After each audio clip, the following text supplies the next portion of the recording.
Hi everyone, it's Kara, your favorite Pescavini vegan here for our Meatless Monday recipe, but this one's gonna have meat again. It has venison, ground venison. However, if you wanna make it meatless, don't put any meat in it or use vegan meat and you're good to go. So, I got this recipe, it's called pizza sandwiches, and I got it from my friends at Stunning Misadventures YouTube page, and as soon as I saw them do it, I was like, I'm gonna make that modified. So that's what we're doing.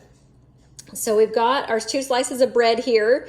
It can be ciabatta rolls, that's what they used, but I'm using just regular sandwich bread.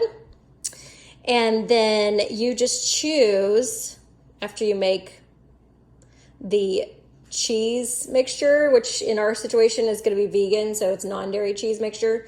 And you put some traditional spaghetti sauce on each slice. You just put a spoonful of spaghetti sauce, spread it out, then you put some of our cheese mixture on there, which this is a vegan cream cheese instead of, she used yogurt, which they make vegan yogurt, but I just didn't have any, so I'm using cream cheese.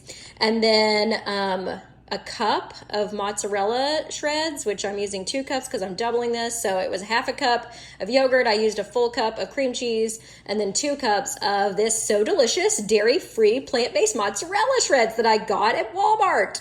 And then I put in a teaspoon of garlic granules, a teaspoon of Italian seasoning, mix that up, and that's our spread.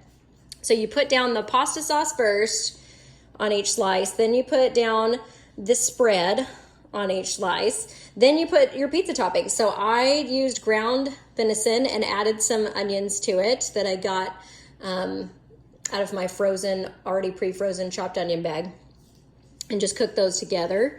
And then I put that on one side, and then on the other side I put spinach, but you can put whatever you want on your pizza.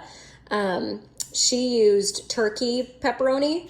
They do make vegan pepperoni, but I didn't have any of that, so that's why we're doing it this way. So then you put it on a piece of foil.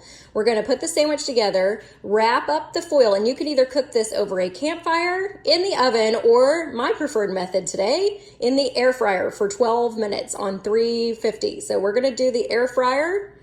Actually it's 400. 12 minutes, 400 degrees. I'm gonna link the original recipe video in the description box below. So we're gonna do that, and then I'll show you what it looks like when it's all melted. Oh my goodness. 12 minutes at 400 in the air fryer. They just came out. I cut it so you could see what it looks like. It smells amazing. Like, I wish I had smell-o-vision so you could smell it. It smells so good. You guys have to give this a try.